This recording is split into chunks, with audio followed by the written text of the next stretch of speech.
Jay Rasulo is back. Somehow Jay Rasulo returned. I don't know what happened. It's been a while, but Jay Rasulo is back into the conversation surrounding Disney. Nelson Peltz is nominating him to join the Disney board. It's crazy, a wild turn of events. We're going to talk about it. I got the Italiano with me up next on this episode of OG 55.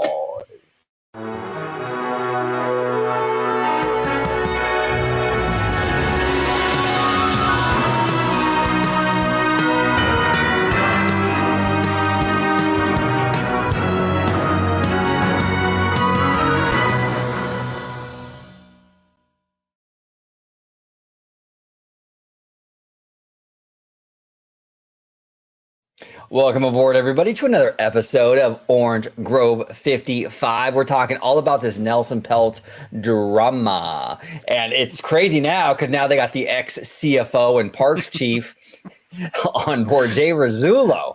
I feel like I feel like this is just a blast from the past for me, because I've been a big I've been in the online community for a long time. I've always said that, George, right? Like, right. I've been in this space for a really, really long time, 20 plus years.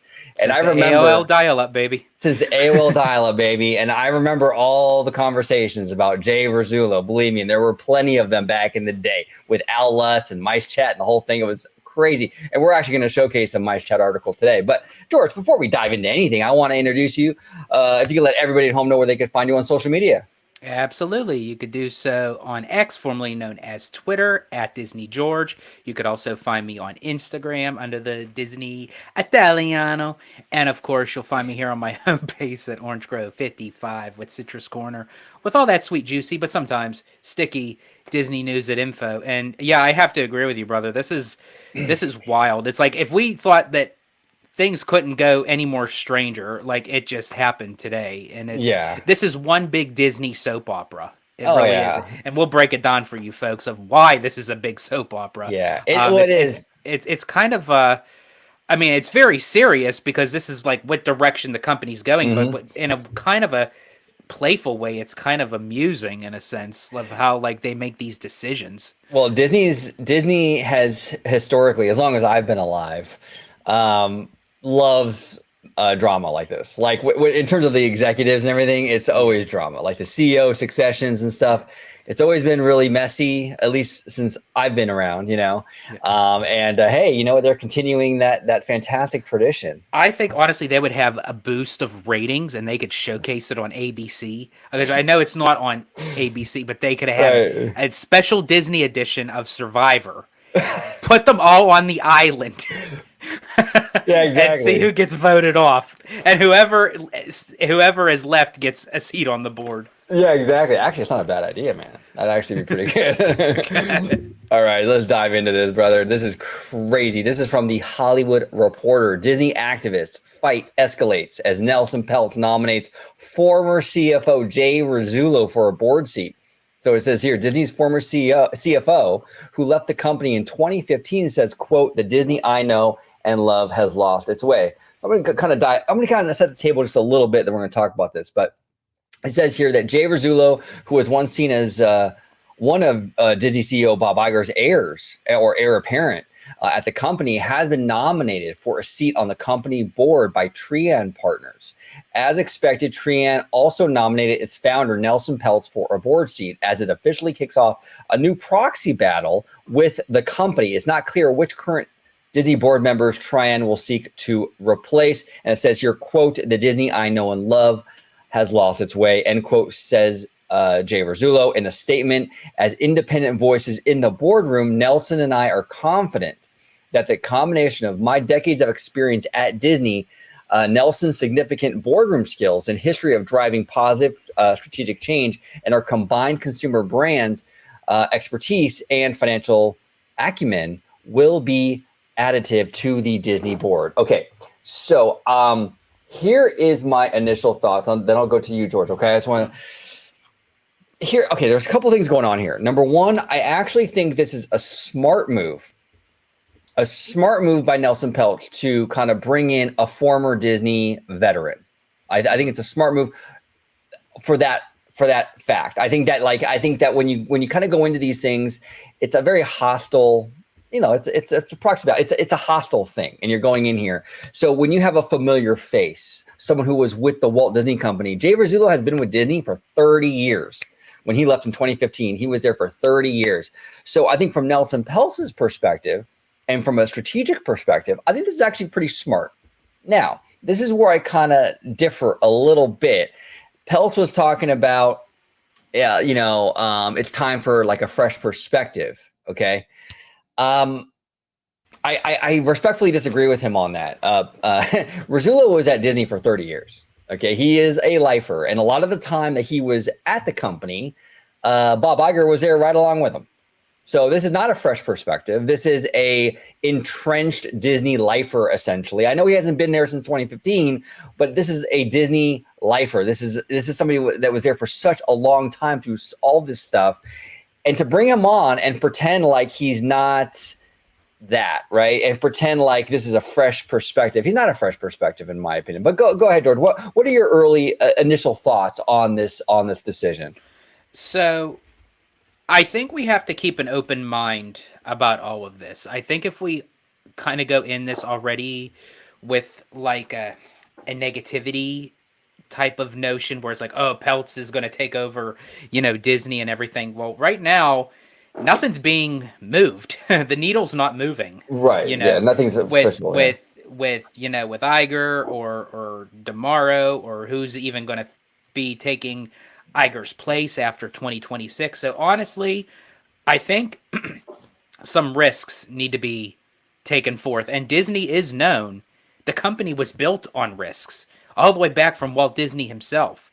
Right. Then with Michael Eisner and even to Iger himself, with the acquisitions of Pixar, Marvel, and Lucasfilm, so I feel like on one side, Nelson Peltz bringing back Jay Rasulo, who does know the company, right. Knows the brand, knows how to work it. That's the positive side. Absolutely. The negative side is like, I agree with you. This isn't, when he uses the term fresh, you're not bringing off someone who just got their degree in consumer or have worked in the entertainment industry. You got basically a Disney veteran, which, no offense to Jay Rasulo, I'm just saying, but when you use that term, a fresh start or a fresh beginning, it doesn't work. He's not that though. Like in politics, exactly. we talk a lot about establishment, politicians, right? Politicians that have been really entrenched, right? Like for example, perfect example, Hillary Clinton. She's an establishment politician, right? Right. She's not really like like an indie, like a maverick. She's very much in the system. Now, she hasn't been involved in politics for many years. But if she were to run for president, in a few years or whatever, or next year, or whatever, would that make her no longer an establishment politician just because she's been away from it for a few years? No. She's still an establishment figure, even though she's been separated from it for a few years. Same with Rasulo. Okay, I understand he hasn't been with Disney since 2015, but he was at Disney prior to that for 30 years. Right, okay? And balance that out. They're 30 years to 8 years, so... the 30 weighs more than the 8. Well, yeah. Well, Hillary Clinton's been in and out of politics for longer than 8. But yeah, I know what you're saying. No. I meant Jay Rasulo. Oh, I see what you're saying. Okay, yeah. Yeah, like he's been away from the company for 8 years. Oh, I see what you're saying. But he's been in the company for 30, so the 30 weighs more than the 8. Well, it does, and he was entrenched in this stuff, and to bring him on and be like, this is a fresh pair of eyes. Look, that's not I don't think that's the angle, because really, I think that it was smart to bring him on because you want to have that familiarity, right? You want, especially when you're doing, this is a hostile move. Let's be real. It's a hostile move. So for Peltz to bring on a veteran from Disney, I think is smart because I think it gives Wall Street a little bit of like comfort to know, okay, this guy's worked at Disney before. I think it kind of gives fans, even though fans were not a fan of Rasulo, and we'll get into that with the park stuff, but I think it gives fans a little bit of comfort just to know, hey, he used to work at Disney, so it's a familiar face, kind of like the devil you know better than the devil you don't know, Mm-hmm. So I think in that regard, bringing the veteran on is a good idea. I just don't know if, number one, selling him as a fresh perspective is the right angle. Mm-hmm. Number two, I don't know if he's the right guy to bring back. I mean, we're going to go over it, but he made some Yeah. pretty questionable decisions, especially when he ran those parks. And you know what I'm saying? I'm just not sure this is the guy. Now, I do want to say real quick, Disney has responded to this. So it says here, Disney responded to the Trian nominations in a statement on Thursday. Quote, Disney has an experienced, diverse, and highly qualified board that is focused on the long-term performance of the company. Strategic growth initiatives, including the ongoing transformation of its businesses, the succession planning process, and increasing shareholder value, unquote, the company said. Quote, the governance and nominating committee, which evaluates director nominations, will review the proposed Trian nominees and provide a recommendation to the board as part of its governance process. Now, here's the thing, too, and I think our buddy Hedge on Twitter was saying this. I don't really know what Peltz and Rasulo are really going to bring to the table that's going to be any different than what Disney already has going right now. So they're already planning a succession to replace Bob Iger. And like I said, I do believe he will leave. I think he is burnt the fuck out, and I don't blame him. Yeah, he wants to go. I do believe he's not going to renew. In my opinion, you know, that's where I think they're already working on bringing budgets down for the movies, right? The cost down. You know, they did all those layoffs, massive layoffs. They saved billions of dollars on that whole situation. Like, what is now? Did they say when they are wanting this to occur? Like, are they trying to do this like effective immediately? Well, no, this is. I think this has to be done during the annual shareholder meeting, I believe, which is like I believe in like March.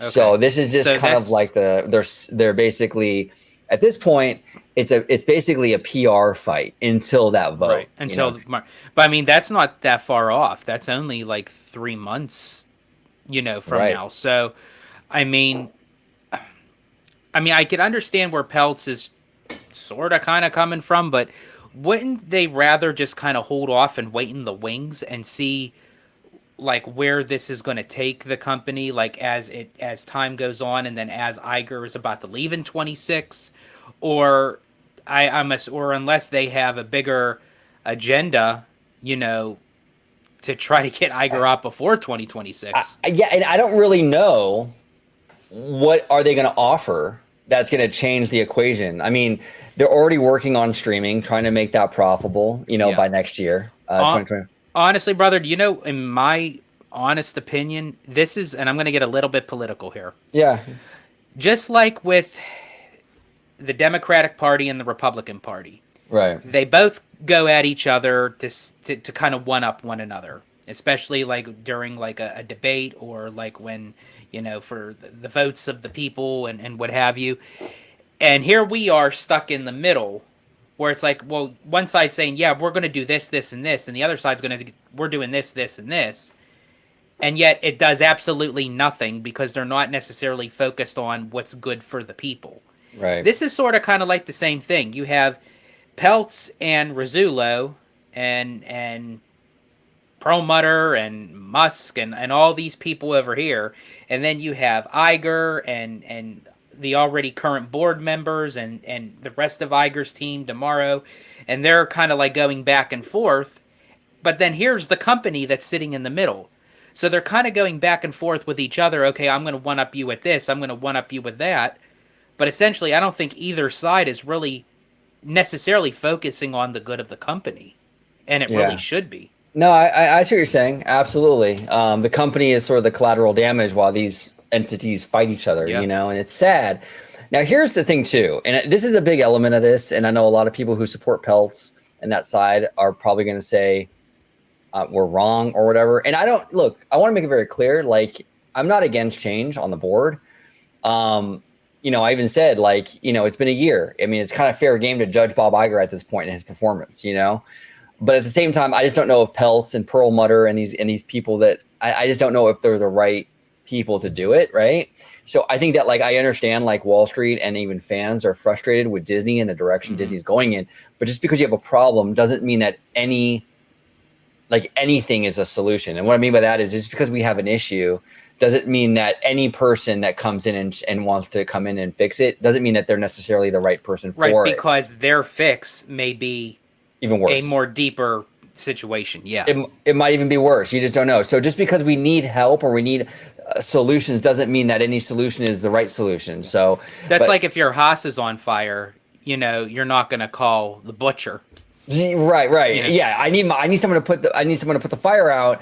Doesn't mean that you call the butcher. You know, you need the right solution for the problem, right? So that's where I'm kind of at with this. I don't know if Peltz and Perlmutter and Rasulo are the right solution. And the reason why I say that is it's starting to feel like a parade of like disgruntled ex-Disney employees. Okay, I'm gonna be real honest with you. Even CNBC, man, and you know we talk a lot about CNBC. They're no friends of the Walt Disney Company. No. They had James Stewart from the New York Times on, and I'm not going to play the video. I will link it in the description down below so you guys can watch it. I don't know if it's going to copyright me or not, so I don't want to play it. But James Stewart here is saying, "quote I think it's personal," end quote, meaning the Rasulo move.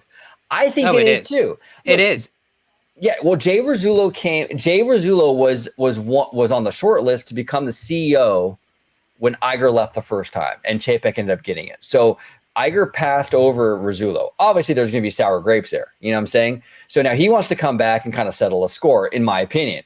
You have Perlmutter, who was no friend of Bob Iger. They had all kinds of issues. Feige didn't like Perlmutter. Perlmutter ultimately gets ousted, so he's got sour grapes. Now suddenly he's back in the picture. So Peltz is basically, it's an army of all these disgruntled ex-Disney employees, right. And it feels personal as much as they want to deny it. Go ahead, George. No, really quick, brother. Clarify, because maybe I'm wrong.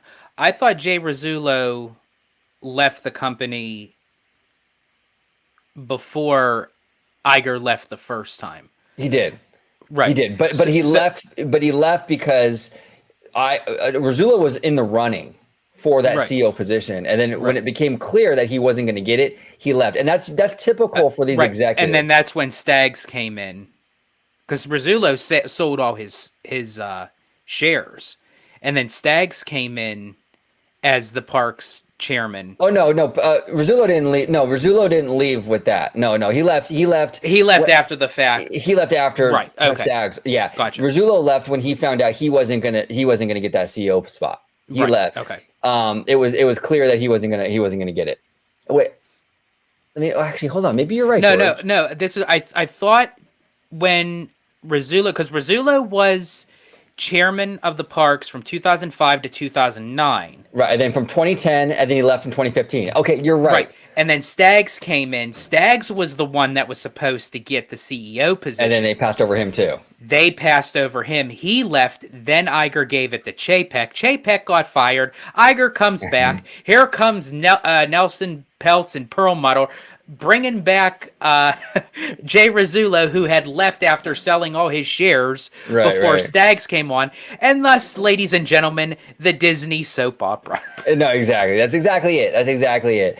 And that's the thing here, right? It feels like a personal thing, which is fine. But I don't know if this necessarily is the best thing for the Walt Disney Company. I just don't. I mean, look, if this is Peltz's decision making to pick Rasulo, and I'm going to break it down to you why I don't think he is a good fit. I think it was a bad call. Rasulo himself, right? Right. I think, like I said, I want to make it very clear: bringing a veteran on was good, but the choice of which veteran, I don't think was so good. And this is why. I'll make the case to you all right here. This is an old article from Mice Age and Al Lutz. Okay, I'm sure people in the community, you're familiar with Al Lutz. He's been around for a very, very, very long time. I've been in this community a long time. This guy's been doing stuff for decades. Okay, so this was July 19th, 2016. Okay, the winds of change. Now, I want to make it very clear. When Rasulo was running the parks, he spearheaded an initiative called One Disney, which put Disneyland Resort and the Walt Disney World Resort kind of under one management little structure bubble. Okay, it caused a lot of issues. It was very, very detrimental, especially to our resort. I'm going to read this and we're going to talk about it.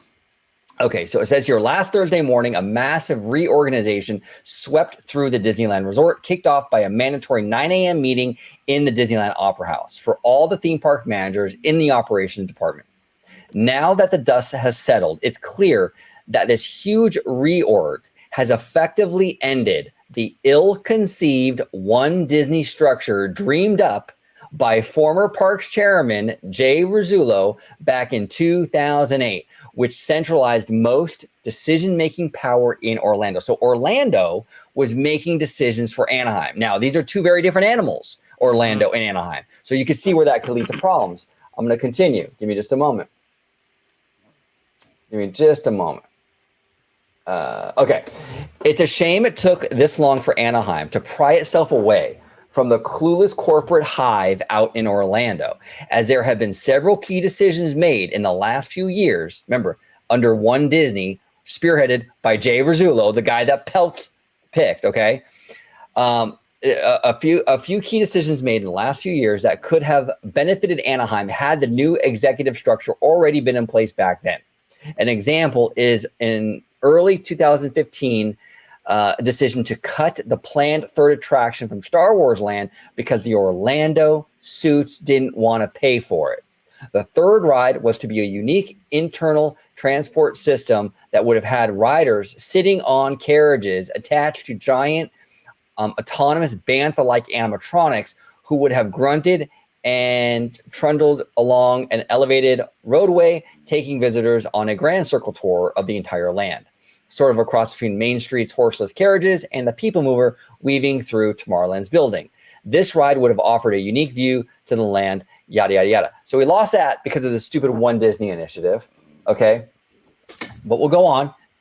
But the notoriously cheap Orlando executives balked at the cost cutting, including the long-term maintenance, and put down their trump card to get the right act from Star Wars plans, even though 3 of their parks have measly rosters of just a half a dozen riders per park. The Orlando trump card is now gone. And if they want to continue to be cheap in Orlando, they can, but it will be much harder for those decisions to impact Anaheim. Now, it says here, on the flip side, any bad moves for the Anaheim parks can now be laid squarely at the feet of the current and future TDA executive team. This group, after all, that is actively pursuing massive expansion for the Fast Pass system in Anaheim in 2017, yada, yada, yada. So this is the thing that Rasulo, the guy that Peltz picked, did. This One Disney initiative was very detrimental. It was a stupid idea, and it was his thing. Okay, terrible idea. It also when you go to the parks now and you buy merchandise and you get a bag for your merch and it says Disney Parks, or you go to you see the napkins, Disney Parks, that's part of that whole One Disney thing, because it was like this conglomeration of like the 2 resorts. So they didn't have to have Disneyland Resort special bags and napkins. Everything was under one kind of house. It was a terrible freaking thing. And this is what Rasulo brought to the equation. So this is the guy that we're going to put on the board. I mean, I don't know. As a Parks fan, this guy was not popular back then. And for me, it's like, why are you bringing him? I don't know. What do you think? And honestly, that was just the statement that they had mentioned. Oh, because I've been in the company. You've been in the company and look what you did. So how can you use that to better your argument to say, oh, I kind of messed up as Parks chairman. So yeah, now I want a seat on the board. And this is where I say it has literally nothing to do with the benefit of the Walt Disney Company. It's personal. It's jabs at each other to say, well, Iger did this, so let's do this. And oh, well, Jay Rasulo, it's just a back and forth. It's a cat and mouse type of game. And it literally is doing no better. They're not thinking about what's the best interest for the company.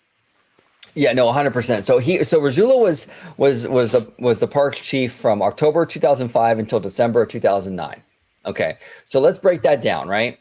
Because I've heard people say like, hey, you know what? I mean, what about DCA? The $1 billion renovation was announced in 2007, I believe, which fell squarely in the middle of Rasulo's tenure. Look, okay, that whole renovation had, I think, very little, in my opinion, to do with Jay Rasulo. That was very, very soon into Bob Iger's tenure, like initially, like the first time as CEO, right? And Bob Iger came in and he had 2 things he had to do. He had to fix animation, which is why he acquired Pixar with John Lasseter. But he also had to address some of the park stuff. At that time, in 2006, 2007, DCA was the biggest black eye the parks really had. That 1.0 DCA was terrible. It was an embarrassment. The park was not doing well. They had like beg people to go to DCA. So I think that whole DCA $1 billion renovation thing was more an Iger mandate. You know, Iger wanted to come in and kind of establish early that, you know, like what kind of executive he is, make a name for himself very early.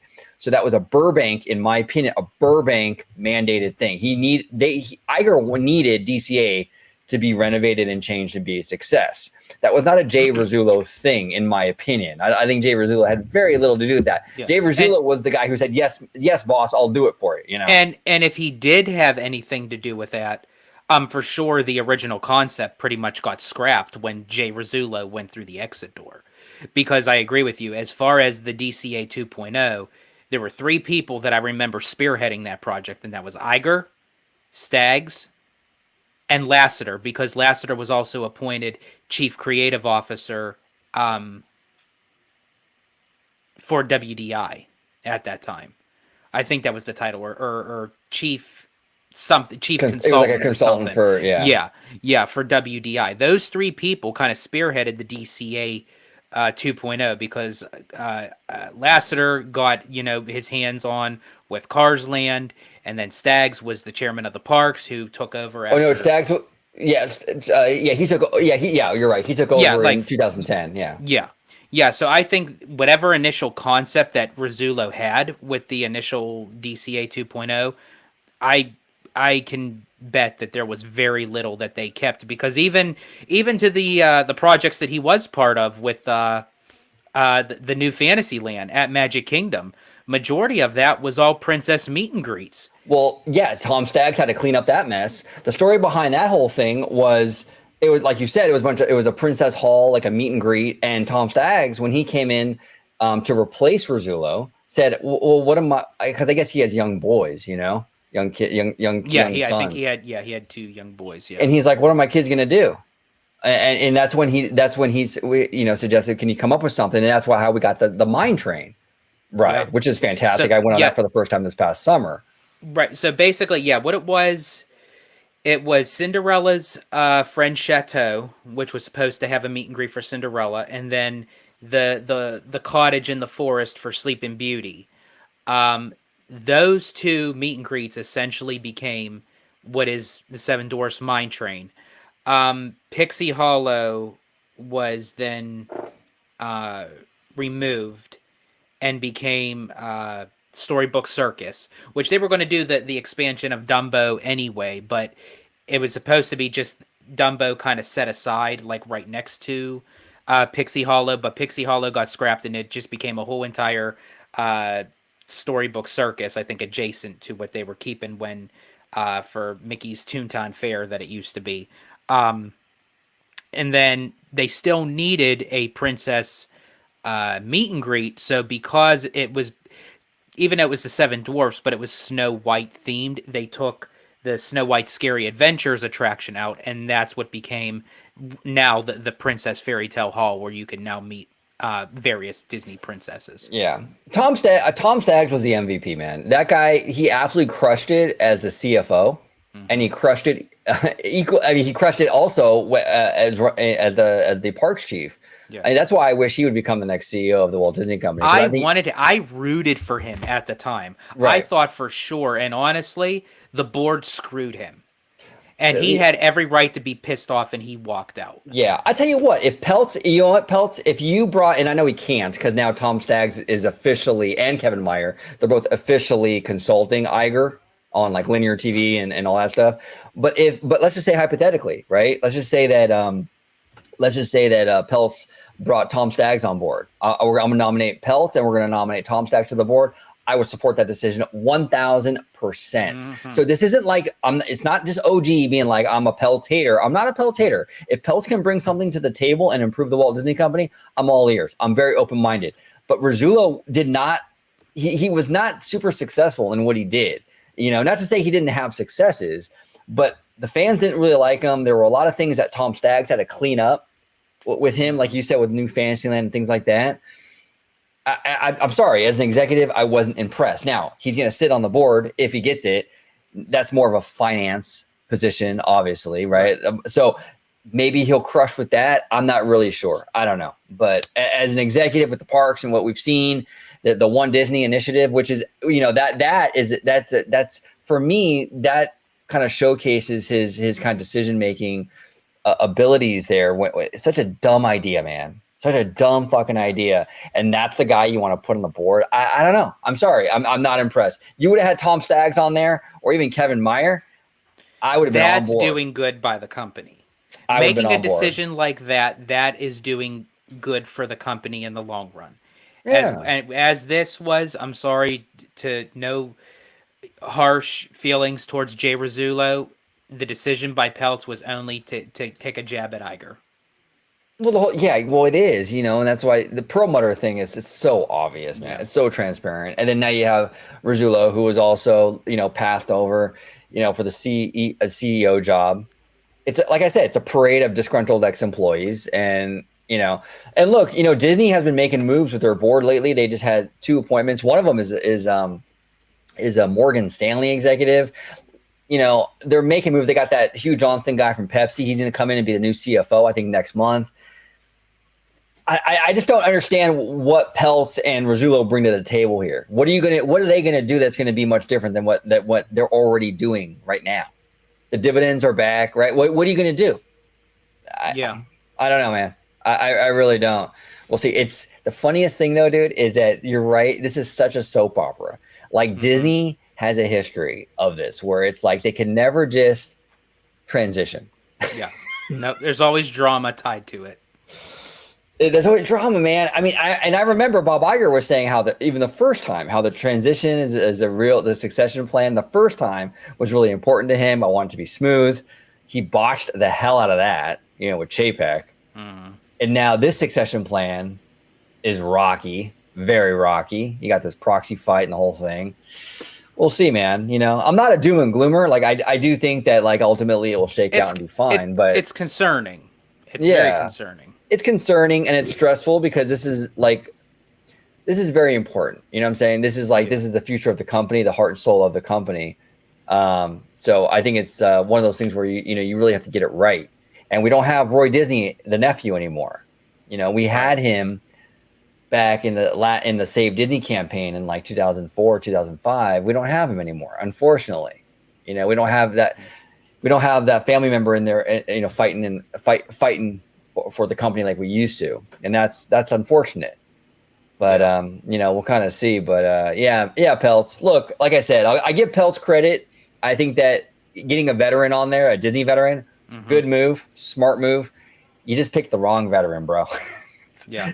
Hey, Michael Eisner. We talked about that here on the show, right? We did. With Slimer, Michael Eisner. That would have been a great move.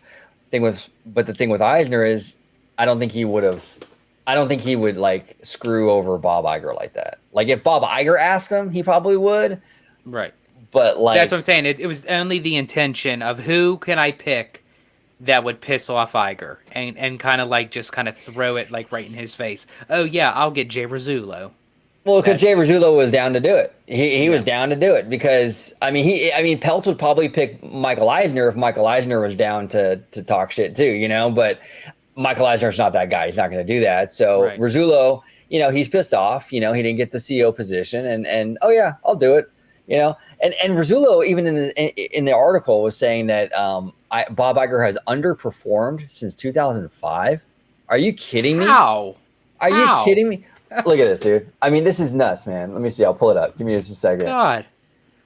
He's not so hot right now due to the circumstances of what's going on, but all those acquisitions, all the changes. Dude, it was absolutely nuts when I read this. Give me just a second. Okay, yeah, so this is from CNBC. Here we go. CNBC.com's Alex Sherman has a report that Jay Rasulo put his name behind this statement. Disney has underperformed since Bob Iger was first appointed CEO in 2005, a period during which he has served as CEO or executive chairman for all Okay, so Disney has underperformed since Iger was first appointed CEO in 2005. Are you kidding me? With the amount of growth, the stock price was going bonkers. He acquired Pixar, Lucasfilm, Marvel. This was an insane growth period for the Walt Disney Company. The stock price shot up like crazy. What is he talking about? Without the acquisition of Pixar, Pixar was about to separate from Disney. They would have lost, whatever relationship they had. That's how they were able to get Cars Land into DCA for the DCA 2.0, which again, that was under Iger as well. So as I mentioned before, every decision that Iger had made from 2005 on was basically an epic failure. So he's saying the company's been underperforming since then. That's what I'm saying. Like, I'm sorry, Jay, where were you the last 18 years?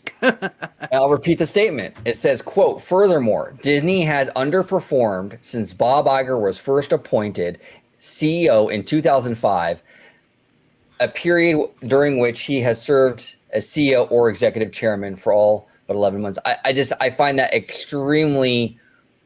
I mean, am I reading that right? It's been underperformed since 2005? That's what it sounded like it, and even the news reporter even said it. That's what it sounds like to me. I mean, unless I'm missing something too, but I don't know. This guy Larry Shapiro, he says underperforming since 2005 is pretty dramatic overkill. I agree, Larry. I don't know, dude. I think that you can make your point. You don't need to go. I don't know. In my opinion, that's really stupid. I understand Disney's had issues, I think, since the pandemic, Chapek, that whole thing, and now this. I get because it.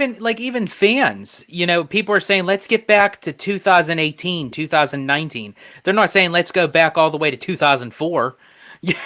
It was terrible. I mean, it was before. Okay, when like the last few years of Eisner were really bad, and Bob came in and took and well, first of all, brought Oswald back into Disney, which is fantastic. That was one of his first decisions. And then he bought Pixar, and then he bought Marvel, then he bought Lucasfilm. Like it was just hit after hit, and the movies were doing great.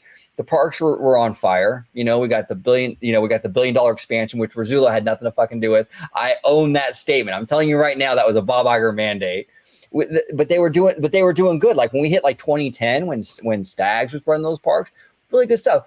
There was a lot of great stuff in that first block of Eisner's tenure. It wasn't until the pandy that things started to go south. So I don't know what they're saying since 2005. I think that was. I don't know. I think that kind of chips away. That's a little. Bit I think that was a little bit of a hit below the belt. Well, it's like a ridiculous statement. Like it's not even. Yeah, even though that's what I'm saying. Like it was his intention to kind of give that little hit below the belt, but it was like. How could it be? It doesn't make sense. Well, he was like trying to do the hit below the belt, and he missed, and his hand hit the wall. Like it was, basically. It's like it just didn't work. It didn't work. But we'll see what happens. Hopefully it shakes out. It's all good. I do think though, this corporate tension, it kind of puts a fire under Disney's ass to do better, because they're trying to fend this guy off. Mm-hmm. So that's good, I think, for Disney fans, because I think they're gonna really try to make sure they're on their P's and Q's, because if they slip at all, you know what I'm saying? Yeah. So we'll see what happens, brother. But I want to thank you, George, for joining me. Fantastic conversation today. Any final thoughts before we get going here? We just have to wait and see, I guess, what all this is transpiring into. I just hope one thing, that this is all eventually in the end, it comes to the best interest of the Walt Disney Company. And help it succeed and continue on, that it's already celebrating its 100 years, or the first 100 years. Let's go for another 100 years to infinity and beyond. But in order for it to do so, these grown business people need to grow up. Yeah. Unlike Peter Pan, leave that off to Neverland. But you all need to grow up. Yeah, exactly. No, it's just crazy, man. It's just crazy. And like I said, I'm not opposed to shaking things up or whatever. But it's just like, I'm not going to just accept any solution just for the sake of it being a solution. And I don't think Rasulo is it. You know what I'm saying? And the fact that Peltz chose Rasulo makes me question even Peltz's fucking decision-making skills. Yeah. So we'll see I what think happens. honestly, of all these kind of decisions, that's just wild. I know the perfect person that can take over Iger's place after he leaves, and I'll give you a big hint. Who's that? Hi there. I'm George Falcione, CEO of the Walt Disney Company. There it is. There it is. There it is. Yeah, I had to do my Michael Eisner opening intro to everything that he. I used to love watching those Michael Eisner intros. I go, "Hi there, I'm Michael Eisner, CEO of the Walt Disney Company." You know, yeah, exactly. You know what? You know what would have been better to nominate on the board? You know, I'll put my hat in the ring and give you what I think they should have nominated to the board. Ning Ning from Espa, her hair. Nominate that to the board. That's better than Rasulo. Okay, I'll take that. She's got great hair. Look at his hair, bro. That's yeah. I mean, it's. Come on, dude. I mean, it could definitely do some damage and make some good decisions because it's all over the place. I mean, come on. I'd rather and then you bring in the hair, and then I think the board members would have a kind of a certain specific look that they'd give each other. Yeah, no. We just like to have fun here on OG55. We're just playing around. But yeah, I mean, in all seriousness, though, we'll see what happens. We're going to keep our eyes on this, and we'll be reporting on any major developments that kind of come to. So, again, George, thank you so much for joining. And if you could let everybody at home know where they can find you on social media. Absolutely. You can find me on X, formerly known as Twitter, at Disney George. You could also find me on Instagram under the Disney Italiano. And of course, you'll find me here on my home base at Orange Grove 55 with Citrus Corner, with all that sweet, juicy, but sometimes sticky Disney news and info. Absolutely. Comment down below all your thoughts on this whole Peltz battle. Was it a good idea to bring a Disney veteran? Like I think it was, but do you like the Rasulo pick? Is he the guy, though? I don't know. Comment down below. We would love to hear from you. Thank you so much for watching OG55. And as always, have a wonderful, wonderful